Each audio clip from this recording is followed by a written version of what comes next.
ကဲဒီကကျွန်တော်တို့ Excel မှာကျွန်တော် Pivot table အသုံးပြုနည်းလေးကိုလေ့လာကြမယ် Pivot table ကတော့ကျွန်တော်တို့မြောင်များလှစွာသော data တွေကို summarize အနှစ်ချုပ်အနေနဲ့ကြီးတဲ့နေရာမှာအရန်အသုံးဝင်ပြီးတော့လွယ်ကူမြန်ဆန်တဲ့ Excel မှာပါပြီးသား table လေးပေါ့နော်ဥပမာအနေနဲ့ဆိုရင်ဒီ data မှာဆိုလို့ရှိရင်ကျွန်တော်တို့ကမြန်မာနိုင်ငံအတွင်းမှာရှိတဲ့ NGO တွေ INGO တွေအဖွဲ့အစည်းတွေရဲ့အရေးအတွက်ကိုဒီ data မှာလောက်ထားတဲ့ဟာလေးကိုကျွန်တော်တို့ဒါ download ဆွဲထားတဲ့ဟာလေးပေါ့နော်ဒီ data မှာဆိုလို့ရှိရင်ကျွန်တော်တို့ကြည့်လိုက်မယ် line ပေါင်းကကျွန်တော်တို့ဒီမှာ2500ကျော်ပါတယ်2500ကျော်ပါတဲ့ data ကိုကျွန်တော်တို့ကဥပမာ NGO ဒီ organization တိုက်လိုက်သူရဲ့အဖွဲ့အစည်းတိုက်လိုက်ကျွန်တော်တို့အဖွဲ့အစည်းတွေဘယ်နှခုရှိတယ်လဲဆိုတာမျိုးကိုကျွန်တော်တို့ကဒီတိုင်းပုံမှန် manually တစ်ခုချင်းကိုကောက်ပြီးတော့လုပ်ကြည့်မယ်ဆိုလို့ရှိရင်ကျွန်တော်တို့ကအချိန်ကြီးအများကြီးပေးရမယ်ပေါ့နော်အဲ့တော့ကျွန်တော်တို့ Pivot table ကိုအသုံးပြုပြီးတော့ organization တိုက်အလိုက်ကျွန်တော်တို့ organization အရေးအတွက်ကိုဘယ်နှခုရှိတယ်လဲဆိုတာကိုကျွန်တော်တို့ကအခု Pivot table လေးနဲ့သုံးပြီးတော့မြန်မြန်ဆန်ဆန်လွယ်လွယ်ကူကူကြည့်မယ်ပေါ့နော် organization တိုက်လိုက် organization အရေးအတွက်ကိုကြည့်မယ်ဆိုရင်ကျွန်တော်တို့ကဒီ data ကြီးမှာဆိုလို့ချင်းဘာပဲလို့လဲဆိုတော့ဒီ column လေးနှစ်ခုလည်းကျွန်တော်တို့လိုမယ်ပေါ့နော် organization name နဲ့ organization တိုက်ဒီနှစ်ခုပဲကျွန်တော်တို့ကအသုံးချပြီးတော့အသုံးပြုပြီးတော့ကြည့်လို့ရတယ်ဆိုတော့ဒီနှစ်ခုကိုကျွန်တော်တို့ copy ကူးခဲ့လိုက်မယ်ပေါ့နော်ဒီလိုလေး select မှတ်ပြီးတော့နော် organization name နဲ့ဒီ organization type ကိုပဲ select ပြီး column နှစ်ခုကို select ပေးလိုက်မယ်သူ့ကို copy ကူးခဲ့မယ် copy ကူးပြီးတော့ကျွန်တော်တို့ကဒီမှာ new sheet ဆိုတာလေးနဲ့ဒီအပေါင်းလက္ခဏာလေးကိုနှိပ်ပြီး sheet တစ်လေးခေါ်လိုက်မယ် sheet တစ်လေးရလာပြီဆိုစောနောက copy ကူးခဲ့တဲ့ဟာကို paste ဒီမှာချလိုက်နော်ပေးချပြီးတော့ကျွန်တော်တို့ဒီမှာဆိုလို့ရှိရင်တတိထားမိလားတော့မသိဘူးเนาะဒီမှာဆိုလို့ရှိရင်သူကအဖွဲ့အစည်းတွေကထပ်နေတယ်เนาะတခုတည်းနာမည်တခုတည်းနဲ့ကိုသူက line နေရထပ်နေ line နေရထပ်နေတဲ့ခါကျတော့အခုကကျွန်တော်တို့ကကောက်ကြီးတွက်ခိုင်းပြီးတော့အပြင်ရှာမှာဖြစ်တဲ့အတွက် line နေထပ်နေလို့ရှိရင်အဆင်မပြေဘူး line နေထပ်နေလို့ရှိရင်အဆင်မပြေတဲ့ခါကျတော့ကျွန်တော်တို့ကအဲ့ဒီထပ်နေတဲ့ line တွေကိုဖယ်ခဲ့ရမယ်ပေါ့နော်ထပ်နေတဲ့ line တွေကိုဖယ်ခဲ့မှာ Pivot table တွေကိုထည့်ကြည့်တဲ့အခါအရေးအတွက်မှန်မှန်ကန်ကန်ကျွန်တော်တို့ရမယ်ပေါ့နော်အဲ့လိုထပ်နေတဲ့ line တွေကိုဖယ်မယ်ဆိုလို့ရှိရင်ကျွန်တော်တို့ကသူ့ကိုတော့ကျွန်တော်ဒီအရင်ဆုံးသူ့ကို A to Z เนาะကျွန်တော် A to Z ကနေငယ်စင်ကြည့်လိုက်အရင်စီလိုက်မယ်ဒါမှကျွန်တော်တို့ပို့ပြီးတော့ထပ်နေတဲ့ line တွေဖယ်ရှားတဲ့အခါမှာ remove duplicate ဆိုတဲ့ဟာလုပ်တဲ့အခါမှာကျွန်တော်ပို့ပြီးတော့တိကျစေချင်လို့ပေါ့နော်အဲ့လိုမျိုး sorting စီမယ်ဆိုရင်ကျွန်တော်ကတော့ဒီမှာသူ့ကို select all button လေးကိုနှိပ်ပြီးအကုန်လုံးကို select ပေးလိုက်တယ် select ပေးပြီးတော့ကျွန်တော်တို့ကဒီမှာ sorting and filter ဆိုတာရှိတယ်ပေါ့နော်ဒီပုံတက်မှာပဲဒီမှာ editing group ထဲမှာပဲ sorting and filter မှာ sort and filter ပေါ့နော် sort and filter ပုံတက်မှာပဲ editing group တွေက sort and filter ဆိုတာလေးရှိတယ်အဲ့ဒီမှာ down arrow လေးကိုနှိပ်ပြီးတော့သူ့ကိုဒီမှာ A to Z ဆိုပြီးတော့တခါတည်းတီးလိုက်ရင်လည်းရပါတယ်ဒါမဲ့ပိုတီချာသွားအောင် custom sort ဆိုတာလေးကိုလည်းကျွန်တော်ရေးလိုက် custom sort ကိုရေးမယ်ကိုကဘယ် column ကို sorting စီမှာလဲဆိုတာဒီမှာ sort by မှာရွေးရမယ်အမှာ organization name ကို sorting စီမယ်ပြီးတော့နောက်ကဟာလဲတူနဲ့တခါပါတယ်ဖြစ်အောင် organization type ကိုလည်းဒီမှာထည့်လိုက်မယ်ပေါ့နော် at level လေးကိုနှိပ်ပြီးတော့ပေါ့နော် at level လေးကိုနှိပ်ပြီးတော့ထည့်လိုက်မယ်အဲ့ဒီမှာကိုကတစ်ခုတတိထားမှာ sorting စီတဲ့အခါမှာဒီမှာmy data has header ပေါ့နော် my data has header ဆိုတာလေးမှာအမှန်ကျလေးမရှိရင်ပေးထားမယ်အကယ်၍အမှန်ကျကိုမပေးထားဘူးဆိုလို့ရှိရင်သူကဒီကို sorting စီမဲ့တရားကြီးကအကုန်လုံးဒီအပေါ်ကခေါင်းစဉ်တွေပါသူက data အနေနဲ့တတ်မှတ်ပြီးတော့ sorting စီသွားမှာအဲ့လိုမျိုး sorting စီသွားလို့ရှိရင်ဒီဟာတွေကဂျားတွေရောက်သွားမယ်ကျွန်တော်တို့ခေါင်းစဉ်အနေနဲ့မကြံခဲ့ပဲနဲ့ဂျားတွေရောက်သွားမယ်အဆင်မပြေဘူးဖြစ်သွားနိုင်တယ်ပေါ့နော်ဆိုတော့ဒီ my data has header မှာအမှန်ကျလေးပေးခဲ့ရမယ်okay ပေါ့နော်ဒါဆိုရင် sorting စီသွားsorting စီသွားပြီဆိုတော့ကျွန်တော်တို့သူ့ကို remove duplicate လုပ်မယ် remove duplicate ဆိုတာကတော့ကျွန်တော်တို့ထပ်နေတဲ့ line ကိုဖယ်မယ်ပေါ့နော်ဒီမှာဆိုလို့ရှိရင်ကျွန်တော်တို့ကနာမည်ကတစ်ခုတည်းပဲတစ်မျိုးတည်းပဲပေါ့နော် organization အဖွဲ့အစည်းကတစ်ခုတည်းပဲ action for public ဆိုလို့ရှိရင်ဒီမှာ3ခုဖြစ်နေတယ်အဲ့ဒါဆိုရင်3ခုအနေနဲ့အဖွဲ့အစည်း3ခုဆိုပြီးတော့ဒီမှာ4ခုပေါ့နော်4ခုတောင်ဖြစ်နေတယ်နော်အဖွဲ့အစည်း4ခုဆိုပြီးတော့သူ့ကို4ဘွဲ့ဆိုပြီးတော့ဖြစ်သွားမှာတကယ်တမ်းကတစ်ဖွဲ့တယ်အဲ့လိုအဲ့ကြောင့်မလို့ remove duplicate ဆိုတာကိုလုပ်ပြီးတော့ထပ်နေတဲ့ line တွေကိုဖယ်လိုက်မှသူကတစ်ခုလေးဖြစ်သွားမှာပေါ့နော်ဆိုတော့ကျွန်တော်တို့ remove duplicate ကတော့ကျွန်တော်တို့ဒီ data ပေါ့နော် data tag ကိုသွားရမယ် data tag ကိုသွားပြီးတော့ဒီမှာ data 2ပေါ့နော် data 2ဆိုတဲ့ group မှာ remove duplicate ဆိုတာရှိတယ်ပေါ့နော်အဲ့ဒီ remove duplicate လုပ်တဲ့နေရာမှာကျွန်တော်တို့တစ်ခုတည်းထားရမှာကဒီဟာတွေကို select ပေးပြီးတော့ဒီလို select ပေးပြီးတော့ remove duplicate လုပ်ရင်လည်းရတယ်အဲ့လိုမဟုတ်ရင်ကျွန်တော်တို့ကဒီ data ရှိတဲ့ cell ကွက်မှာကျွန်တော်တို့က data ရှိတဲ့ cell ကွက်ထဲမှာပဲဒီတူကို edit လုပ်ထားမယ် click ထားမယ်အဲ့လိုမှဆင်ပြေတယ်အဲ့လိုမဟုတ်ဘဲနဲ့ data မရှိတဲ့ဘေးကအပြင်က cell ကွက်တစ်ခုခုမှာတွားပြီးတော့ click ထားလို့ရှိရင် remove duplicate နှိပ်တဲ့ခါကျရင် error ပြမယ်ပေါ့နော်ဒီလိုမျိုး error ပြရမယ်စမပြေဘူးဆိုတော့ data ရှိတဲ့ cell ကွက်မှာ click ထားမယ် click ထားပြီးတော့ remove duplicate ကိုနှိပ်မယ် remove duplicate နှိပ်လိုက်ရင်ဒီလိုလေး remove duplicate ဆိုတဲ့ dialog box လေးကြာလာအဲ့ဒီမှာလဲ my data has header ဆိုတာလေးကတော့အများအားအမှန်ကျလေးပေးထားမှာပေါ့နော်သူတို့ကခေါင်းစဉ်ပါပြီးသားကျွန်တော်ကခေါင်းစဉ်အနေနဲ့ organization name တို့ organization type တို့ကိုကျွန်တော်တို့ကခေါင်းစဉ်အနေနဲ့ပဲထားကြတာဖြစ်တဲ့အတွက်ပေါ့နော်ဆိုတော့ဒီမှာ organization name နဲ့ organization type ဟုတ်ပါပြီဆိုတော့ organization name နဲ့ organization type အဲ့ဒီနှစ်ခုသလုံးမှာအမှန်ကျဒီတိုင်းထားလို့ရပါတယ်เนาะအဲ့ဒါကို okay ပေးလိုက်ဒါဆိုရင်တော့ဒီမှာ area ကနေ duplicate ဖြစ်နေတဲ့ထပ်နေတဲ့ဟာတွေကိုတဲ့သူကရှင်းပေးလိုက်ပြီပေါ့เนาะ okay ဒါဆိုရင်တော့ကျွန်တော်တို့ကဒီမှာအကြမ်းပြင်းအနေနဲ့ဆိုရင်တော့ organization ပေါင်း600ကျော်ရှိတယ်လို့ကျွန်တော်တို့ကြည့်လို့ရတယ်ပေါ့နော်အဲ့ဒါကိုကျွန်တော်တို့က organization တိုက်လိုက်သူကတဥမာဒီရှိကအဖွဲ့အစည်းဆိုလို့ရှိရင်ဗာလဲသူက national NGO ဖြစ်တယ်ဆိုတာပေါ့နော်အဲ့ဆိုတော့ national NGO ကဘယ်နှခုလဲဘယ်ဟာကဘယ်နှခုလဲဆိုတာကိုကျွန်တော်တို့ organization တိုက်လိုက် organization အဖွဲ့အစည်းတွေဘယ်နှခုရှိတယ်လဲဆိုတာကိုကျွန်တော်တို့ကပိုင်ဘော့ table လေးအသုံးပြုပြီးတော့အလွယ်တကူမြင်မြင်စံကြည့်မယ်ပေါ့ဗျာခုကဆိုတော့ကျွန်တော်တို့ပိုင်ဘော့ table ကိုကျွန်တော်တို့လုံးမှာဖြစ်တဲ့အတွက်သူ့မှာလည်းဒီလို data ရှိတဲ့ cell မှာပဲကျွန်တော်တို့ click ထားမယ်ပိုင်ဘော့ table ကဘယ်မှာရှိလဲဆိုတော့ insert tab ထဲမှာရှိတယ်ပေါ့နော်ဒီအပေါ် insert tab ကိုနှိပ်မယ် insert tab မှာဒီ table ဆိုတဲ့ရှေ့ဆုံးက table ဆိုတဲ့ group ထဲမှာပဲရှေ့မှာပိုင်ဘော့ table ဆိုတာလေးရှိတယ်အဲ့ပိုင်ဘော့ table လေးကိုနှိပ်လိုက်အဲ့လိုပိုင်ဘော့ table လေးကိုနှိပ်လိုက်တဲ့အခါမှာကျွန်တော်တို့ဒီလိုမျိုး create ပိုင်ဘော့ table ဆိုတဲ့ dialog box လေးကြာလာပြီ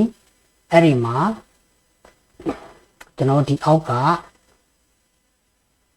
နေရာလေးပေါ့နော် new web ရှိမှာလုံးမှာလား existing web ရှိမှာ လောက်မှာလားပေါ့နော်ကျွန်တော်တို့ကဝက်ရှိတစ်ခုအတစ်အနေနဲ့ပိုင်ဘော့ဒီပဲကိုပြစီခြင်းသလားလက်ရှိရှိနေတဲ့ဒီဝက်ရှိပေါ်မှာပဲလောက်မှာလားဆိုတာမျိုးကိုဘွားရွေးချယ်ပြရအကယ် executive ဝက်ရှိမှာလောက်တယ်ဆိုတော့ရှိပြီးတော့ဝက်ရှိပေါ်မှာလောက်တာမျိုးဖြစ်တဲ့အတွက်ကြည့်ရတာတခြား data တွေရောဆိုတော့နည်းနည်းရှုပ်တယ်ပေါ့နော်ရှုပ်တော့ကျွန်တော်ကတော့နေဝက်ရှိမှာပဲလောက်လိုက်မယ်ဒီမှာနေဝက်ရှိကိုပဲရွေးချယ်ပြီးတော့ပေါ့နော်နေဝက်ရှိဆိုတာလေးကိုပဲဒီမှာရွေးချယ်ထားမယ်အဲ့ဒါပြီး OK ကိုနှိပ်လိုက်မယ်နော် OK ကိုနှိပ်လိုက်ရင်ကျွန်တော်ဒီလိုလေးကြာလာပြီဒါကတော့ပိုင်ဘောဒီပဲ fee ပေါ့နော်ပိုင်ဘောဒီပဲ fee ကြာလာပြီဆိုရင်ကျွန်တော်ဒီမှာနှစ်ခုရှိရယ် organization name နဲ့ organization type ဒီမှာက fee အကွက်လေးတွေကကျွန်တော်တို့၄ခုရှိတယ်ဒီ filter မှာကြတော့ကျွန်တော်တို့က filter မှာဆိုရင်ဥပမာ filter ကိုကျွန်တော်တို့က organization type ကို filter ထိုးပြီးကြည့်ချင်တယ် UN ကဘယ်လောက်လဲ international organization ဟိုကဘယ်လောက်လဲဆိုပြီးတစ်ခုချင်းကိုကြည့်ချင်တာမျိုးသူ့ကိုရွေးချယ်ပြီးကြည့်ချင်တယ်ဆိုတော့ filter ထိုးပြီးကြည့်ချင်တယ်ဆိုရင်တော့ filter မှာကျွန်တော်တို့ထည့်ပေးရဟိုက filter ထိုးပြီးကြည့်ချင်တဲ့ဟာမပါဘူးဆိုရင်တော့ထည့်စရာမလိုဘူးပေါ့နော်column ကကြတော့ column လိုက် column တွေမှာဘယ်ကောင်းစဉ်တွေကိုထားချင်တာလဲပေါ့နော်အဲ့လိုမျိုး row မှာကြတော့လေ row မှာဘယ်ကောင်းစဉ်တွေကိုထားချင်တာလဲကိုထားချင်တဲ့ဟာကို row ဆိုတော့ကျွန်တော် fee အကွက်လေးတွေကိုဆွဲထည့်ရုံပဲဘေးလူကတော့နောက်ဆုံးဘေးလူကတော့ကိုကပေါင်းခြင်းနဲ့ဟာရေတွက်စီခြင်းနဲ့ဟာပေါင်းစီခြင်းနဲ့ဟာကိုဘေးလူဆိုတာမှာထည့်ပေးရမယ်ဟာပေါ့နော်ဒီတော့ကျွန်တော်တို့က organization type ကိုကျွန်တော်ကတော့ row မှာထားလိုက်ဒီမှာrow မှာထားလိုက်ရင်တော့ row အလိုက်ဒီဘက်မှာ row အလိုက် organization type တွေ row အလိုက်ပေါ်လာမယ်ပေါ့နော်ဒီမှာ donor embassy government ဘာညာဆိုပြီးတော့ UN United Nations ဆိုပြီးတော့ဒီ organization type တွေကို row မှာသူကချပြီးသွားမယ်ပိုင်ဘော့တွေပဲလုံရင်းနဲ့ပိုင်ဘော့တွေပဲဖီးအပြောက်သွားတဲ့ဖြစ်မှာဆိုလို့ပေါ့နော်တခြားဒီဘက်ကပိုင်ဘော့တွေပဲdata ရှိတဲ့ပုံမှာမထောက်ဖ ೇನೆ တခြား cell ပုံမှာထောက်ရင်တော့ပိုင်ဘော့တွေပဲပျောက်သွားမှာသူ့ဘောကိုပြန်ထောက်လိုက်ရင်တော့ပြန်ပေါ်လာတယ်ပေါ့နော်ပြီးတော့ကျွန်တော်တို့ organization အကြီးအတွက်ကိုကောက်ကျင်တာရေးသွက်စေချင်တာဖြစ်တဲ့အတွက်ဒီ value ဆိုတဲ့ fee မှာကျတော့ကျွန်တော်တို့ကဒီ organization name ကိုထည့်ပေးလိုက်ဒါဆိုလို့ရှိရင်ကျွန်တော်တို့ကလွယ်လွယ်ကူကူနဲ့ donor ဆိုတဲ့အဖွဲ့ donor အဖွဲ့အစည်းပေါ့နော် donor အဖွဲ့အစည်းကကျွန်တော်တို့အလူရှင်အဖွဲ့အစည်းကဆက်ဖွဲ့ရှိတယ် embassy ကျွန်တော်တို့39ခုရှိတယ် government က2ဖွဲ့ပေါ့နော် international NGO က200ရှိတယ် international organization က20ခွန်ဒါမျိုးလွယ်တကူပြပေးတယ်ပေါ့နော်ဆိုတော့ကျွန်တော်တို့မြောင်များလောက်ဆိုတော့ data တွေကိုကျွန်တော်တို့ပေါင်းခြင်းဒီတွက်ခြင်းလုပ်ဖို့အတွက်ပိုင်ဘော့ဒီပဲကအစံအတုံးဝင်နေပေါ့နော်ပိုင်ဘော့ဒီပဲနဲ့ပတ်သက်ပြီးနောက်တစ်ခုလေးကျွန်တော်တို့ဆက်လေးလာကြည့်အောင်ပေါ့နော်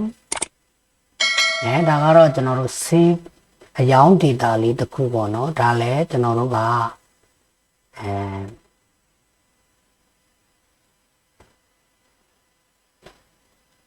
အင်တာနက်ကနေပြီးတော့ဥပမာပေးဖို့download ဆွဲပြီးတော့ထားတယ် data ပါပဲဒီရောင်း data လေးကိုပိုင်ဘော့ဒီပဲထည့်ပြီးတော့ကျွန်တော်တို့ဒီလာလိုက်ဘယ်လာမှာဆိုရင်ဘယ်သူကဘယ်နှခုရောင်းရတယ်ဘယ်လာမှာဆိုရင်ဘယ်သူကဘယ်နှမျိုးထိရောင်းတယ်ဆိုတာမျိုးကိုပိုင်ဘော့ဒီပဲကိုထည့်ပြီးတော့ကြည့်ကြမယ်ပေါ့နော်ဒါပြီးတော့ဘယ်လာမှာဆိုရင်ဘယ်သူကတန်ဖိုးငွေအမောင်းတန်ဖိုးအနေနဲ့ဘယ်လောက်ထိရောင်းအားရှိတယ်ဆိုတာမျိုးတွေကိုကြည့်မယ်ပေါ့နော်ဆိုတော့ထုံးစံတိုင်းပဲပိုင်ဘော့ဒီပဲလုပ်ဖို့ရအတွက်ကျွန်တော်တို့ insert ကိုသွားမယ် insert ကိုသွားမယ် table group ကပိုင်ဘော့ table ကိုနှိပ်လိုက်မယ်ဒီမှာလည်း new web ရှိမှာပဲကျွန်တော်တို့ကလုပ်လိုက်မယ်ပေါ့နော် okay ပေးလိုက်မယ်ဒါဆိုရင်အသုံးပြုလို့ရတဲ့ပိုင်ဘော့ table လေးကြာလာပြီအဲ့ဒီမှာကျွန်တော်တို့ကတော့ကရှင်းခဲ့တယ်လို့ပဲဒီမှာကတော့ သူ့ရဲ့ဖီးတွေလေးခွက်မှာတော့ကိုအဆင်ပြေတဲ့ကိုကြည့်ကျင်တဲ့ပုံစံလေးကိုထည့်လို့ရတယ်ပေါ့နော်ကျွန်တော်ကတော့ date alike သူ့ကိုကြည့်ကျင်တာဖြစ်တဲ့အတွက် date ကိုဒီ row နေရာမှာထည့်လိုက်မယ်အဲ့ဒါဆိုရင် date တွေကဒီလိုမျိုးပေါ်လာတယ်တစ်နှစ်စာအတွက်ကျွန်တော်တို့ data တစ်နှစ်စာရောင်းစရင်ပေါ့နော်တစ်နှစ်စာအရောင်းစရင်ဆိုတော့ကျွန်တော်တို့ဒီမှာသူက January ကနေ December အထိပေါ့နော်အဲ့လိုပေါ်လာပြီးတော့ဘယ်လမှာဘယ်သူကဘလောက်ရောင်းရတယ်ဆိုတာသိချင်တာဖြစ်တဲ့အတွက် save person မှာတော့ save person ကိုတော့ကျွန်တော် column မှာထည့်လိုက်မယ်ပေါ့ဗျာဒါဆိုရင် column line လေးတွေက save person တွေက column line လေးတွေပြပေးမယ်ဒီ value ဆိုတဲ့အကွက်မှာတော့ကျွန်တော်တို့ကသူ့ကိုရေတွက်စေခြင်းတဲ့အရာပေါင်းစေခြင်းတဲ့အရာကိုထည့်ရမယ်ဆိုတော့ကျွန်တော်လောလောဆယ်ဒီ unit ဆိုပေါ့နော်ပစ္စည်းအရေးအတွက်ဘယ်လောက်ကိုရောင်းရတယ်လဲဆိုတာကိုကြည့်ချင်လို့ဒီလိုလေးထည့်လိုက်ဒါဆိုရင်ကျွန်တော်တို့ပိုင်ဘော့ဒီဘယ်မှာလွယ်လွယ်ကူကူပဲဗျာဒီမှာ January ဆိုလို့ရှိရင်အောင်က396ခုရောင်းရတယ်လှလှက362ခုကူက389ခုမျိုးကဒီတိုင်းပေါ့နော်ဒီလိုမျိုးပေါ့နော်ဒါဆိုရင်ကျွန်တော်တို့ကဒီမှာရောင်းအားဘယ်လိုပူကောင်းလဲဆိုတာလေဒီလိုမျိုးဇာတ်မှာလာကြည့်လို့ရတယ်ပေါ့နော်ပြီးတော့သူ့ရဲ့ဒီဒီဇိုင်းလုံးမှာရှိတဲ့ရောင်းဆေးတွေအကုန်လုံးပေါင်းပြီးတော့ဘယ်လောက်ရောင်းရတယ်လဲဒါမျိုးပေါ့နော်အကွယ်၍ကျွန်တော်တို့ကဥမာ unit price ပေါ့နော် unit price ကိုသူပေါင်းပြခြင်းနဲ့ဆိုရင်လေဒီမှာ unit price fee မှာ unit price ကိုကျွန်တော်တို့ value တဲမှာထည့်ကြည့်လိုက်ပေါ့နော်အဲ့ဒါဆိုရင်ဘယ်လိုကဘယ်လောက်ဖိုးရောင်းရတယ်ဆိုတာဒီမှာပေါ်လာတယ်ပေါ့နော်အဲ့ဒီတော့ကျွန်တော်ဒီပိုင်ဘော့တွေပဲမှာနည်းနည်းတတိထားစရာရှိတာကဒီမှာ value ဆိုတဲ့အထဲမှာထည့်ထားတဲ့ဟာကပေါ့နော်ကျွန်တော်တို့ကဥမာဒီ unit ဆိုးကိုပဲပြန်ထည့်လိုက်မယ်ထည့်ကြည့်လိုက်မယ်ဒီမှာ value မှာထည့်ထားတဲ့ဟာကိုကကောက်ထားတာလားပေါင်းထားတာလားပေါ့နော်ရေတွက်ထားတာလားပေါင်းထားတာလားတခုချင်းကိုရေတွက်ထားတာလားပေါင်းထားတာလားဆိုတာကိုတော့နည်းနည်းသတိထားရဥပမာဒီမှာ January လမှာလှက362ခုရောင်းရတယ်တဲ့ဒီ January လတစ်လမှာเนาะအဲ့လှက362ခုရောင်းရတာကိုကျွန်တော်တို့ကလူကပေါင်းထားတာလား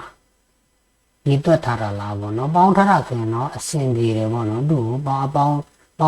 ခြင်းကိုရကျင်တာဆိုရင်အဆင်ပြေတယ်အဲ့ဒါဆိုကျွန်တော်ဒီမှာဗျာဒီဘေးလူဖေးမှာထည့်ထားတဲ့ဟာလေးဟိုကလစ်လိုက်မယ်ပြီးတော့ဘေးလူဖေး setting ကိုတွားကြည့်လိုက်မယ်တွားကြည့်လိုက်တဲ့အခါမှာဒီမှာဘေးလူဖေး setting ဆိုတဲ့တိုင်အောင်လုံးပေါက်လေးမှာကိုကဒီမှာစမ်းပေါင်းထားတာလားကောက်ထားတာလားအကယ်၍ကောက်ထားတာလို့ဖြစ်နေလို့ရှင်ဒီလိုပြမှာပေါ့နော်ကောက်ထားတာလို့ဖြစ်နေရင်ဒီလိုပြမှာဆိုတော့လှက34ခုပဲရောင်းရတယ်လို့သဘောဖြစ်နေဆိုတော့ကျွန်တော်တို့ကဒီ data ကိုသွားကြည့်မယ် January လကိုရွေးကြည့်မယ်ပေါ့နော် January ကိုရွေးကြည့်မယ် January ရွေးကြည့်ပြီးတော့ဒီ save person မှာလည်းလှကိုရွေးကြည့်မယ်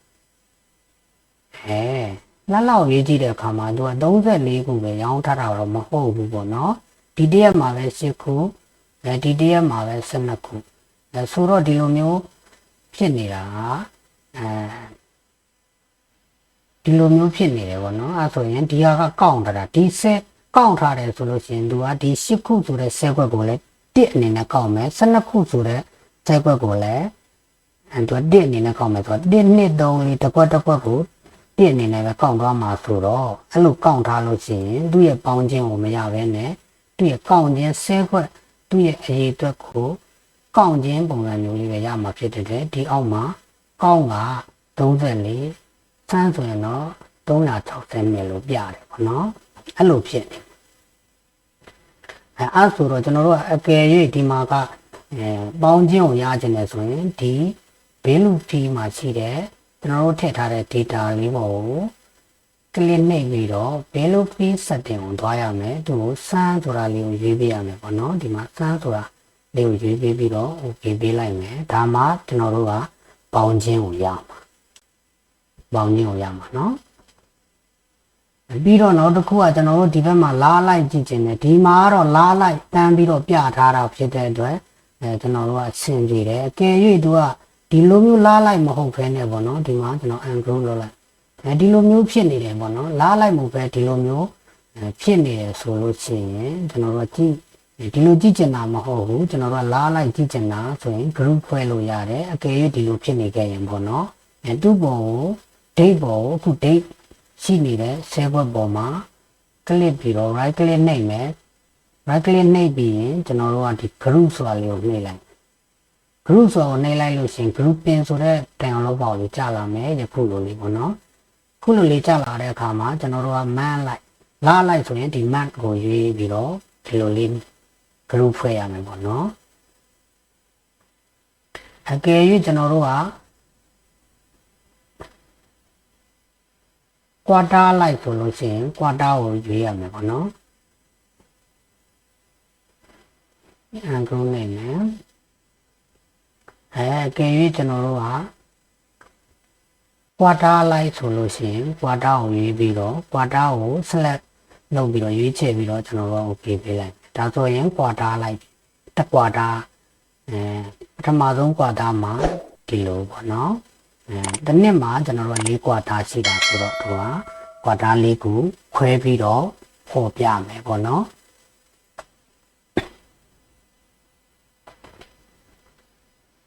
ကိုကလားလိုက်ကြည့်ချင်တာကိုသူက automatic စကနေလားလိုက်